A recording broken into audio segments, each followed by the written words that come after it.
Shivkranti TV news अन्याय अत्याचार बेकायदेशीर कृत्य करणाऱ्या विरुद्ध शोषित पीडित न्याय देणारा एकच आवाज शिवक्रांती टीव्ही दिनबंधू न्यूज संपादक सत्यशोधक शंकरराव लिंगे 73 87 37 78 छत्रपती शिवराय महात्मा ज्योतिराव फुले शाहू महाराज डॉक्टर बाबासाहेब आंबेडकर अहिल्याबाई होळकर यांना वंदन करतो। ते आपल्या ओबीसी एल्गार सभेसाठी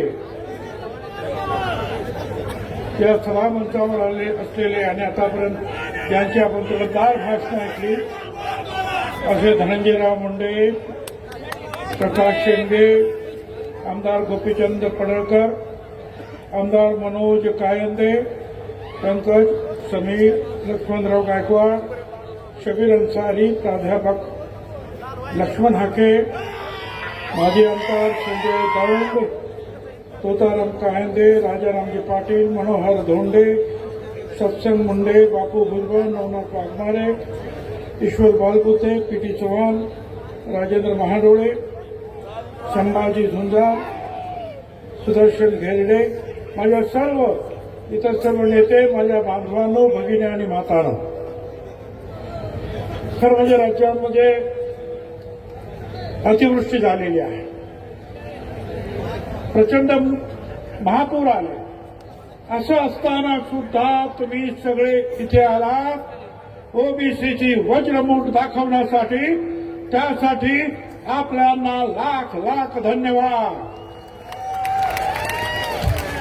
मित्रांनो, दिवाळी तर आली, दिवाळीला सगळ्यांना शुभेच्छा, पण कशा देऊ मी शुभेच्छा? 15 आमच्या ओबीसीचे आमचे लोक त्यांनी आत्महत्या केली का? तर आमच्या ओबीसीचं आरक्षण संपलं। कशी दिवाळी साजरी करायची? माझी आपल्याला विनंती आहे, आपण सगळ्यांनी लक्षात घ्या, मराठा समाजाला आमचा विरोध नाही। मगाशीच सांगितलं धनंजयराव मुंडेंनी, मराठा समाज आणि आमच्यामध्ये अंतर पडलं असंच बोले ना। अरे हे अंतर ह्या अंतरवालीच्या दरिंदे पाटलामुळे पडलं।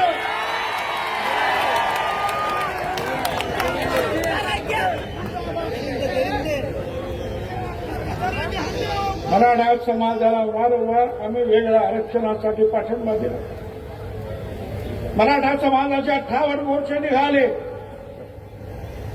गुजरातमध्ये निघाले पाटीदार पटेल, पुढे राजस्थानात गुर्जर, हरियाणामध्ये जाट मोर्चे निघाले की आम्हाला सुद्धा आरक्षण पाहिजे। आणि मग मोदी साहेबांनी ईडब्ल्यूएस आणलं आणि सांगितलं की काही घटक जे आहे ते शिक्षणात कदाचित मागे आहे, आर्थिक दृष्टीने मागे आहे, पण सामाजिक दृष्टीने मागे नाही, म्हणून त्यांना रिझर्वेशनमध्ये जागा देता येत नाही। आणि म्हणून हा 10% ईडब्ल्यूएस आणला। मगाशी ज्यांनी सांगितलं आमच्या सगळ्यांना, एका ईडब्ल्यूएस मध्ये 10 मध्ये 8 मराठा समाजाचे लोक निवडून आले होते। बघा, 100% मधले 10%तले 8% एकच समाज, तरी सुद्धा म्हणाले आम्हाला मराठा समाजाला आरक्षण पाहिजे। आणि म्हटलं मग द्या, आता 10% आरक्षण दिलं मराठा समाजाला, आता म्हणतात आम्हाला ओबीसीच पाहिजे। आणि कोण म्हणतंय? त्याच्याकडे अभ्यास नाही। जेव्हा आरक्षण कसं? अरे आरक्षण सामाजिक दृष्ट्या जे मागास आहे त्यांच्यासाठी आरक्षण आहे। आरक्षण गरिबी हटावचा कार्यक्रम नाही। आणि माझ्या सगळ्या तमाम बांधवांना महाराष्ट्रातील मी आपल्या सगळ्यांना सांगू इच्छितो, हिशोब करा, 54% ओबीसी 374 जाती 54%, 13% दलित बांधव, 7% आदिवासी, 74% झाले, 3% ब्राह्मण, 77% झाले, त्याच्यानंतर मुस्लिम, आणि मग जे शिल्लक राहतात ते किती ते मोजा, ते मराठा समाज. 7% आम्ही, 50% आम्ही, 5 कोटी मुंबईत आणणार. अरे 5 कोटी आणले की 10-15 हजार माणसं आणली आणि सरकारने जरा नरमायला घेतलं म्हणून तुमची दादागिरी झाली. जर पोलिसांना सांगितलं असतं ना यांना जरा बरोबर कामाला लावा, तर तो 1 रात्र थांबायला पाहिजे होतो. 1 रात्र सगळा रस्ता तर पोलिसांनी मुंबईच्या साफ करून टाकला होता. आणि हे कोण होते हो? मराठा समाजाचे लोक नाहीत, मराठा समाजाला विरोध नाही, हे फक्त त्याचे दारूवाले, वाळूचोर यांनी आणलेले लोक, त्या दरिंदे पाटलाने आणलेले त्याचे ते लोक काय है दोष घातला. आणि मग आपल्याला कल्पना आहे की घाईघाईने ते देण्यात आलं. अनेकांनी जे आहे स्वर्गीय मुंडे साहेबांचं नाव घेतलं. मुंडे साहेबचा आम्हाला भावाप्रमाणे होतं. जनगणनेची मागणी समीर भुजबळ आणि मुंडे साहेब त्या दोघांनी अख्ख्या पार्लमेंटमध्ये दणाणून सोडली होती. पण काँग्रेस पक्षाच्या प्रणब मुखर्जीने येऊन सांगितलं, 100 खासदार उभे राहिले. प्रणब मुखर्जीने सांगितलं आम्ही देतो. सगळे शांत होते. समता परिषद सुप्रीम कोर्टात गेली होती. आम्ही केस मागे घेतली, पण आमचा घात झाला. कारण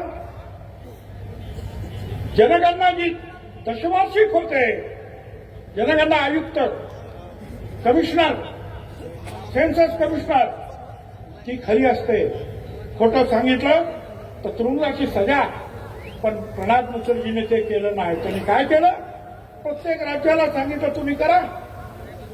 गावचं असेल तर ग्राम विकास खात्यानं करा, शहराचं असेल तर शहर नगर विकासने करा. आणि तिथे आमची फसगत झाली. तिथे गोपीनाथराव पण फसले आणि आम्ही सगळे फसलो. पण आता परत एकदा मोदी साहेबांनी सांगितलं की आम्ही जातगणना करणार. मोदी साहेब, आमची तुम्हाला हात जोडून विनंती आहे, दशवार्षिक जनगणनेबरोबरच जातगणना झालीच पाहिजे. अरे गोपीनाथरावांनी सुद्धा सांगितलं, अरे आमच्या तुम्ही बकरे, मेंढ्या, शेळ्या त्याची सुद्धा जनगणना करता, आमची सुद्धा जातगणना करा. ते आता करा. आणि हे आम्ही जे सांगायला इथे काही आलो तर एक काळतोंडे नावाचा कोणतरी,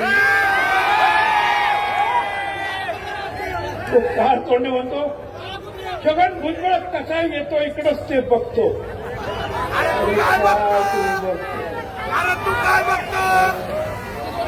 काय बघणार आहे? अरे असे खूप झेलून झाले. आणि आज त्या सगळ्यांना सांगतो, उडवाच मान माझी माझा नकार नाही. उडवाच मान माझी माझा नकार नाही. इतकीच शर्त आहे मी वाकणार नाही.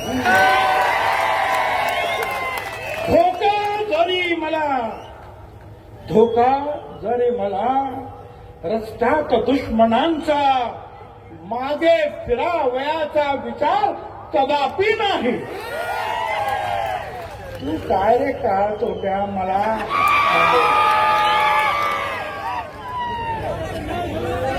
झालं. हे 2 सप्टेंबरला एक GR निघाला.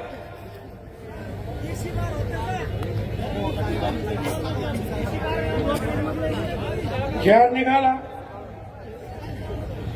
आम्ही कोर्टात गेलो. सुनार समाज, नाभिक समाज, कुणबी सेना, माळी महासंघ समता परिषद, मोठे आमचे वकील उभे आहेत.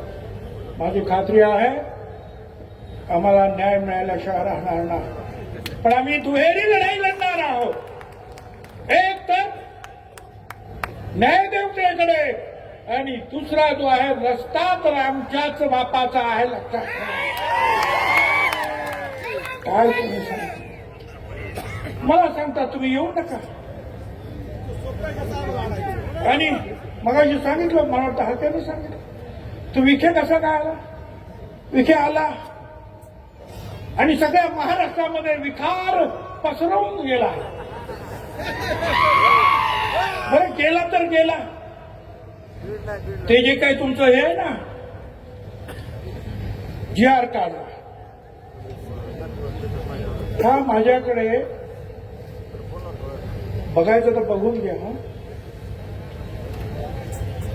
हे प्रमाणपत्र आहे जातीचं.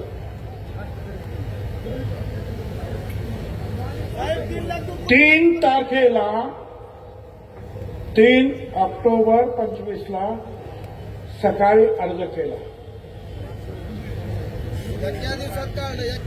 3 ऑक्टोबर 25ला सकाळी अर्ज केला. त्याच दिवशी 3 तारखेला त्याच दिवशी संध्याकाळी जात प्रमाणपत्र मिळालं. अरे 8-10 महिने लागतात. एवढे फास्ट कसे झाले तुमचे अधिकारी?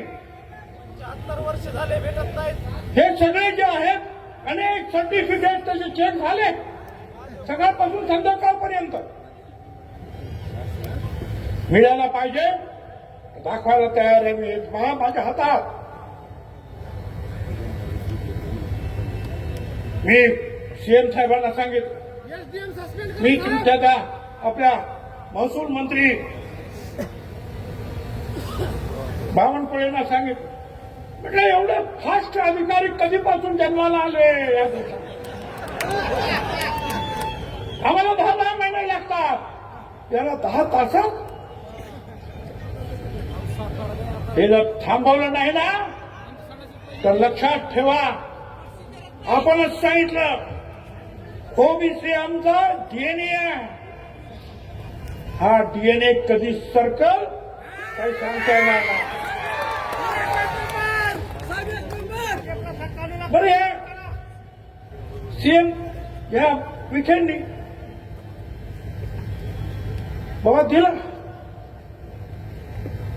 त्याच्या हातामध्ये एक प्रमाणपत्र म्हणजे GR दिला. आणि आपण सगळ्याच्या पोलिसांची भरती असेल, शिक्षकांची भरती असेल, कुठे भरती असेल, आपण काय असो पात्र व्यक्तींना नेमण्यात यावे.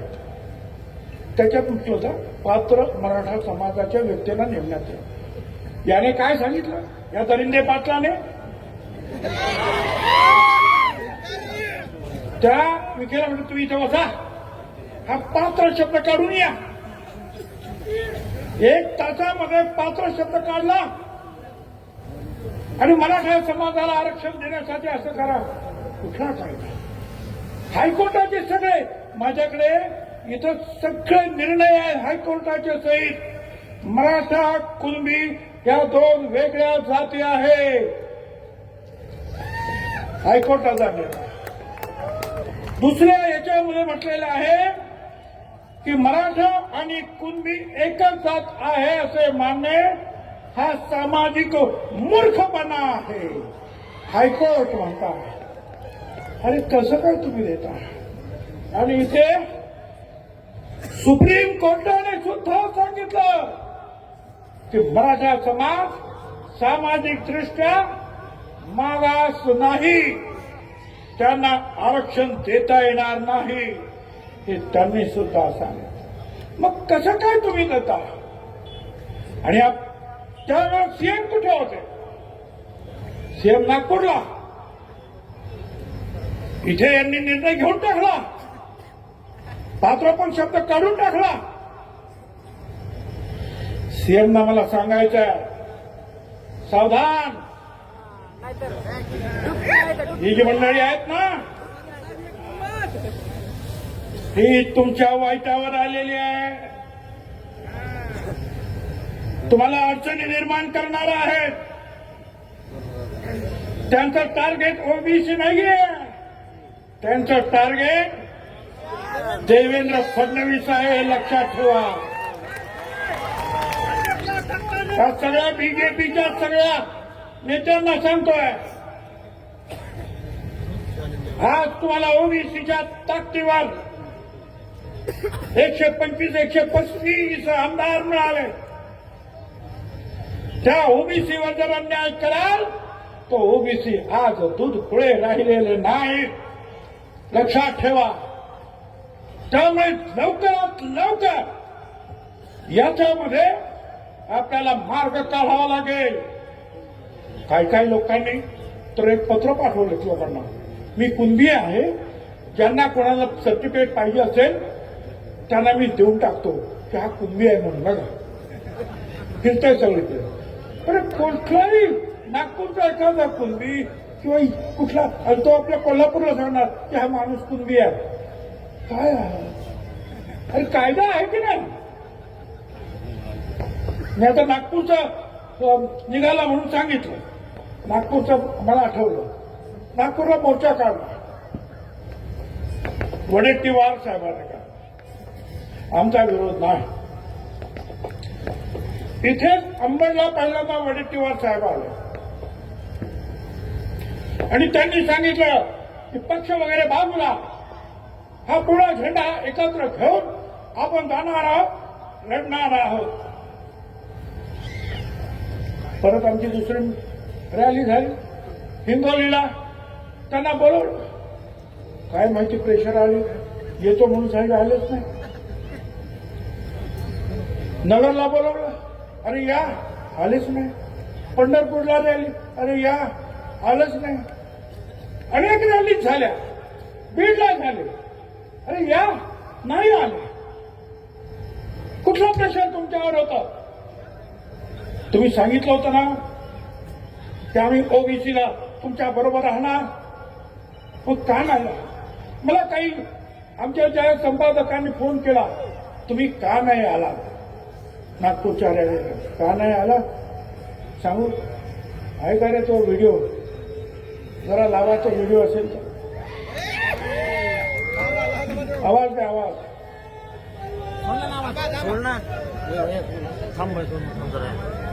अरे आवाज आहे का नाही? जय शिवराय भाऊ. तर काँग्रेसचे आपले वडेट्टीवार काका कसे डबल ढोलकी ते बघायचंय का? बघायचंय? गाण्या लावरे तो व्हिडिओ. मी आजही ठिकाणी सांगतो, मला ओबीसीतून या, कारण हा निजामच्या वेळेस मराठवाड्यातला कुणबी समाज, मराठा समाज हा ओबीसी होता, हे मला माहित आहे. मला माहित आहे. पण 2 महिन्यापूर्वी जो मिटिंग घेतली, 2 महिन्यापूर्वी, 3 महिन्या 4 महिन्याच्या पूर्वी मुख्यमंत्र्यांच्या उपस्थितीमध्ये जी बैठक झाली आणि त्या बैठकीमधला मसुदा काय ठरला, त्याचा पेवर काय ठरला, टर्म ऑफ रेफरन्स काय ठरला, की ज्या वेळेस तुमची मागणी आली की कुणबी म्हणून ओबीसीना, अंधर ओबीसीला आरक्षण देण्याची, त्यावेळेसचे दाखले मागितले गेले, त्यावेळेसचे पुरावे मागितले गेले, त्यावेळेस कोणी मागितले, त्यावेळेस कमिशनला त्याचे अध्यक्ष केलं गेलं. पण ते मिटिंग एकही झाली नाही, 4 महिन्यात एक मिटिंग झाली नाही, हे आपल्या सगळ्यांना माहित आहे. माझी इच्छा आहे, माझी भूमिका मी मांडायसाठी आलो, एक ओबीसीचा नेता म्हणून, विरोधी पक्षाचा नेता म्हणून, एक काँग्रेस कार्यकर्ता म्हणून माझी भूमिका आहे. तुम्हाला सगळ्यांना, मराठा सगळ्या माझ्या विशेष करून या मराठवाड्यातील जे निजामाच्या काळात कुणबी म्हणून होते, कुणी घेतलं नाही, विदर्भाच्या लोकांनी घेतला, त्याचा आनंद घेतला, त्याचा म्हणजे आरक्षणाचा फायदा घेतला, तुम्ही घेतला नाही. पण आजही आमची भूमिका आहे की महाराष्ट्रातील ओबीसी समाजांना, आपल्या मराठा समाजांना ओबीसीतून आरक्षण द्या, ही माझी भूमिका आहे. परत ऐकायचंय, मराठा समाजाला ओबीसीतून आरक्षण द्या म्हणताय. आता याचं काय सांगायचं आहे? हे सगळं जे आहे फिरतंय, सगळं व्हायरल होत आहे. वडेट्टीवार एकच मुद्दा घेऊन तुम्ही उभे राहा, आम्ही तुमच्या बरोबर आहे. पण जरांगीच्या तिथे जाऊन एक बोलणार, मराठा समाजाला आरक्षण दिलंच पाहिजे म्हणून. अंबडच्या मिटिंगमध्ये येऊन तुम्ही सांगा आम्ही तुमच्या बरोबर आहोत, नंतर आमच्याकडे आमचा परत पाठ फिरवणार, हे कसं काय शक्य आहे? आणि म्हणून मी त्यांना सांगितलं त्या संपादकांना, बघा हे व्हिडिओ, तासाला जर तुम्ही जर बदलायला लागला तर ओबीसी समाजाचा घात होईल. तुमचं लक्ष, मी पक्षासाठी काम करत नाही इथे, हे कुणी पक्षासाठी काम करत नाही. आम्ही इथे आम्ही जे ओबीसीसाठी काम करतो, आम्ही पक्षाच्या दावणीला बांधलो गेलो नाही. पक्षाच्या वेळेला आम्ही पक्षाचं काम करू, पण ओबीसीचं आल्यानंतर फक्त ओबीसी साठीच लढणार. तुम्हाला राजकारण करू नका तुम्ही. फक्त तिथे देवेंद्र फडणवीसला काढा. अरे तुम्हीच तर म्हणाला होता ना मराठाला समाजाला आरक्षण द्या, आणि परत म्हणता देवेंद्र फडणवीसला काढा. तुमचं राजकारण आहे. ज्यांनी हे दिलं, हे सगळं केलं, त्या विखेचं नाव घ्या ना, ते नाही. त्याच्यातून तुमचं राजकारण डोकावं करा. मेहरबानी करा. मला माहिती आहे तुमच्या सगळ्या पूर्ण मतदारसंघामध्ये ओबीसी आणि मागासवर्गीय आहे. तुमचे नेते सुद्धा ओबीसी बद्दल चांगलं बोलतात, आणि तुम्ही वारंवार जर बदलत असाल तर हे चालणार नाही. माझी आपणा सगळ्यांना हात जोडून विनंती आहे. मगाशी मी सांगितलं की सगळी तुम्हाला सगळ्यांना माहिती आहे. पात्र शब्द सुद्धा काढले, काय काढले मागे सुद्धा मी सांगितलं. खोड हे अशी, हे सगळं मी द्यायला सगळ्या मुख्यमंत्र्यांना सुद्धा दिलं. हे बघा, हे कसे काय तुम्ही पत्रपे देताय? मराठ्याला कू लावतात. कू मराठा कू. अरे काय चाललंय? सगळं खाडाखोड करून हे सगळं थांबवा, नाहीपेक्षा मोठी अडचण निर्माण होईल. लढाई तर आम्ही लढणार आहोत, कोर्टात पण लढणार, सगळीकडे लढणार, परंतु राजकीय लढाई सुद्धा आम्हाला कदाचित लढावी लागेल. आतापर्यंत आमच्या नेत्यांनी सांगितलं, त्यांनी सांगितलं ना धनंजय पाटलाने की ओबीसीना पाडा. तोच आदेश आम्ही सुद्धा देऊ शकतो की जे ओबीसीच्या मुळावर उठलेले असतील, ते कुणाही समाजाचे नेते असू दे, त्यांना आर्वे करा, त्यांना आर्वे करा, एवढंच तुम्हाला सांगतो. निवडणुका आता येतात, लहान निवडणुका येतात, एवढंच करा. दनगर उभा राहिला तर माळी नको, माळी उभा राहिला तर तिथे वंजाळ नको. एका विरुद्ध एक लढा. विजय तुमचा आहे. दलित, आदिवासी, मुस्लिम सगळ्यांना एकत्रित घ्या. विजय तुमचा आहे. जर तुम्ही अशा रीतीने जर लोकांना मार्गदर्शन करत असाल तर आम्हाला सुद्धा ते करताय. एका मोठ्या नेत्यानं मला फोन केला विरोधी पक्षाच्या, की आम्ही त्या दरिंदेला भेटायला गेलो तर तुम्ही आमच्यावर टीका करता, आणि तुमचे हे विखे पाटील कारण नसताना परत जातात, तेव्हा तुम्ही का गप्प बसतात? मला त्यांना सांगायचं, आम्ही त्यांना सुद्धा सोडणार नाही, गप्प बसणार नाही. आणि त्या बीजेपीच्या नेत्याला सुद्धा सांगतोय, तुमच्या लोकांना आवडा. तुम्ही आता केलं ना, आम्ही कोर्टात लढू. तुम्ही अशा उलटे सुलटे आदेश दिलेत ना, आम्ही रस्त्यावर लढू, आम्ही निवडणुकीत लढू. नाहीतरी आतापर्यंत तुमच्या पाट्या उचलल्यात ना रे आम्ही. एक दिवस असा येईल की आमचा हा गोर गरीब ओबीसी भटकावण्याचा हा सुद्धा पालखीत बसेल, आणि तुम्हाला सत्रांच्या उठवायला लावल्याशिवाय राहणार नाही. हे तुम्ही केलं, हे ओढवून आणलं हे संकट. मराठा समाजातील नेत्याने मी जेव्हा सांगतो अरे बोलायचं हवं, सगळे तर मूग घेऊन बसलेले आहेत, त्याचा अभ्यास नाही, आरक्षण कशासाठी हे खातात हे माहीत नाही. तो सांगतो आणि तुम्ही टाळ्या वाजवता, गप्प बसता फक्त राजकीय फायद्यासाठी. तुमचा राजकीय फायदा जर त्याच्यात असेल तर राजकीय नुकसान कसं करायचं हे सुद्धा मला माहिती आहे, हे तुम्ही लक्षात ठेवा. आतापर्यंत खूप आम्ही सहन केलं, पण जेव्हा आम्हाला कळलं चुप रहकर क्या मिलता है आखिर, चुप रहकर क्या मिलता है आखिर, दिल का दर्द ही बढ़ता है, उठानी पड़ती है आवाज जब पानी सर के ऊपर चढ़ जाता है. आम्ही आतापर्यंत गप्प बसलो, जाऊ द्या जाऊ द्या. अरे किती गप्प बसायचं. त्यांनी बोललं तर ते चालत आहे. मी 374 जातींसाठी बोललो आणि आम्ही बोललो तर आम्ही जातीवादी. अरे आम्ही सांगतो का की तुम्ही बाबा तुमचं वेगळं घ्या, आमच्या आरक्षणाला धक्का लावू नका. आणि हे काय सांगणार, अहो तुमच्या आरक्षणाला कुठे धक्का लागला, धक्का का लागला. आज इथे लाखो लोक बसलेले आहेत, जेवढे आत आहेत ना तेवढे बाहेर आहेत. हे तुमचे ड्रोन फिरतायत, दाखवतायत. आता मला सांगा, या 1,02 लाखांमध्ये आणखी 2 लाख जर इथे टाकले तर आमच्या मानगुटीवर बसतील का नाही. तुम्ही काय सांगणार, तुम्हाला बाहेर नाही काढलं, फक्त तुमच्या मानगुटीवर यांना आणून बसवलं. काय वेडा सांगायचे काय रे आम्हाला तुम्ही. अख्खं आयुष्य गेला हे लढण्यामध्ये, आम्हाला मूर्ख समजू नका.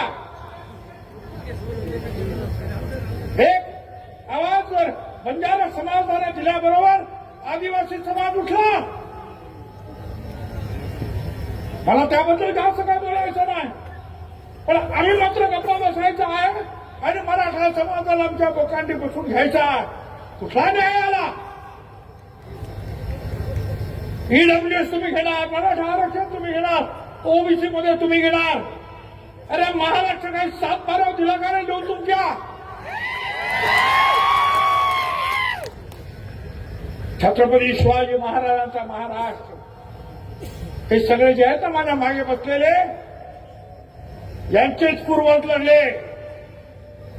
अरे बेरड समाजाचा आमचा बहिणजी नाईक होता जीवा म्हणून वाचला शिवा जिजामाता म्हणाला, तो आमचा नाभिक समाज. जेव्हा महाराजा शिवा काशीचा ब्राह्मण समाज सुद्धा लढला, बाजी प्रभू देशपांडे, रायबा महान लढला, मुस्लिम सरदार लढले. आणि आज तुम्ही शिवाजी महाराजांचं नाव घेऊन मगाशी सांगितलं आमच्या राजाला पाठला. हा अगदी कोळी समाज महाराजांनी पहिला आरमार निर्माण केला या देशात आणि सागरी सरहद्द त्याचं रक्षण केलं. हे सगळे आज परागंदा होणार आणि तेव्हा तुम्ही शिवाजी महाराजांचं नाव घेणार आणि आमच्या लोकांना मारणार, टोकी फोडणार. पोलिसांना माझं सांगणार, प्रत्येक वेळेला मला फोन करावा लागतो, अरे आमच्या लोकांचं डोकं फोडलं, काहीतरी करा, केस घ्या. आणि मग एसपी म्हणतात बरोबर बघतो मी. अरे बघता काय, जर असेच तुम्ही बघत राहिलात तर एक दिवशी ना हे असे सगळे जे आहेत हे मधमाशाचं पोहळ जे आहे असंच उठल्याशिवाय राहणार नाही. आणि मग मात्र तुम्हाला बघतो म्हणायची सुद्धा सोय उरणार नाही. एकाला सुद्धा धक्का लागता कामा नये. गावातील सामान्य माणसाचं जरा सुद्धा नुकसान होता कामा नये, जाळपोळ होता कामा नये. ताबडतोब पोलिसांनी कारवाई केली पाहिजे. प्रकाश सोळंके पोलिसांनी कारवाई करायला लागल्यानंतर काय होतं हे मला माहिती आहे. सांभाळलं ते डिपार्टमेंट, पण बघून सुद्धा जर न बघितल्यासारखं जर केलं तर मी तुम्हाला सांगतो शेकडो हजारोच्या संख्येनं ना त्या पोलीस स्टेशनला त्या एसपीच्या ऑफिसला जा, बसा तिथं म्हणा, मारा मला काय मारायचं, पण हा बाबासाहेब आंबेडकरांनी जे संविधान दिलं तो न्याय मिळाल्याशिवाय आम्ही राहणार नाही. मी तुम्हाला त्यांना इतकंच सांगतो, या सगळ्यांना कुछ देर की खामोशी है, त्या सगळ्यांना सांगतो, त्या दरिंदेला पण सांगतो आणि बाकीच्या कुछ देर की खामोशी है फिर शोर आएगा. जरा घेवा नाही. तुम्हारा सिर्फ वक्त आया है, तुम्हारा सिर्फ वक्त आया है. हमारा दौर था और वो दौर फिर से आएगा. ध्यान में रखो, ये हमारा दौर है. स्वराज्यापासून आम्ही लढलो आणि आता सुद्धा या गोरगरिबांच्या मागासवर्गीयांच्या हक्कासाठी आज एक वज्रमूठ इथे वळली गेलेली आहे. आमचा धनंजय त्या दिवशी म्हणाला, त्या काय नाव तटकरेनं, मला काहीतरी काम द्या. मला कोणीतरी सांगितलं धनंजय असं म्हणाले. मी धनंजयला म्हणालो, अरे बाकीचं तर काम मी तुला देऊ शकत नाही, पण हे गोरगरीब लाखो लोक आशानं बघतायत. गोपीनाथराव मुंडेंचे तुम्ही भारत हे काम तुम्ही घ्या, हे काय मोठं आहे रे. या खुर्च्या ज्या आहेत ना मंत्रिपदाच्या आमदारकीच्या वळमावरचं पाणी आहे, पण गोपीनाथराव मुंडे सगळ्याच्या हृदयात तुम्ही सुद्धा जाऊन बसू शकता. फक्त या गोरगरिबांचे अश्रू पुसण्यासाठी, त्यांचं रक्षण करण्यासाठी छातीची ढाल करून पुढे या. तुमच्या पाठीमागे तमाम महाराष्ट्र आल्याशिवाय राहणार. आज हा सगळा माधव एकत्र झाला आणि त्याच्या पुढेही माधव म्हणजे माळी धनगर बंजारी. आता परत त्याच्या पुढे आणखी माधव राव लावला.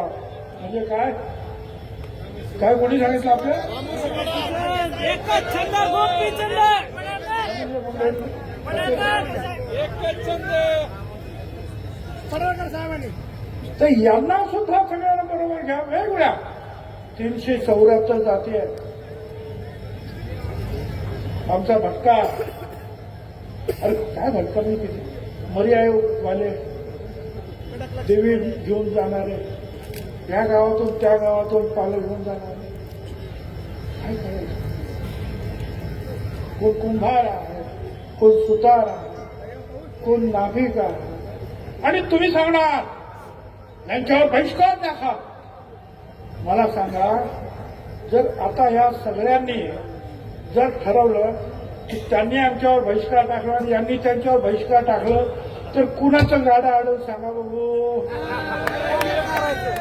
कुणाचं गाडं. याला दाड्या करायला माणसं भेटणार. अरे हीच माणसं आहेत कष्टकरी, हीच माणसं आहेत या महाराष्ट्राच्या मातीमध्ये काळ्या आईची सेवा करणारी, तमाम जनतेची सेवा करणारी हीच माणसं आहे गोरगरीब. त्यांच्यावर तुम्ही बहिष्कार टाकणार आणि यांनी जर बहिष्काराची भाषा केली तर किती अडचणीत होईल. म्हणून मी सांगतो, अजूनही सांभाळा. त्या दरिंदे पाटलाच्या पाठीमागे मराठा समाज त्यांनी आवाज उठवला पाहिजे की आम्हाला असं नेतृत्व मान्य नाही. गावागावामध्ये लढा लावणारा, समाजामध्ये दुश्मनी पसरवणारा हा दरिंदे, याला परत याचा आवाज बंद करण्यासाठी आम्हाला सांगू नका. मराठा समाजानेच हे काम केलं पाहिजे. आणि आपल्याला कल्पना, यशवंतरावांपासून सगळ्यांनी आतापर्यंत जे जे मुख्यमंत्री झाले त्या सगळ्यांनी त्या सगळ्यांना जवळ घेऊन राज्य केलं. छत्रपती शिवाजी महाराजांनी राज्य केलं सगळ्यांना घेऊन. याच पावलावर पाऊल टाका एवढंच मला सांगायचं आहे. आणि पुढे एकदा सांगतोय की येणाऱ्या निवडणुकीमध्ये ज्यांनी ज्यांनी तुमच्या विरोधात भूमिका घेतली त्यांना बरोबर डोक्यात ठेवा आणि त्यांचा बरोबर हिशोब करा. धन्यवाद. जय हिंद, जय महाराष्ट्र.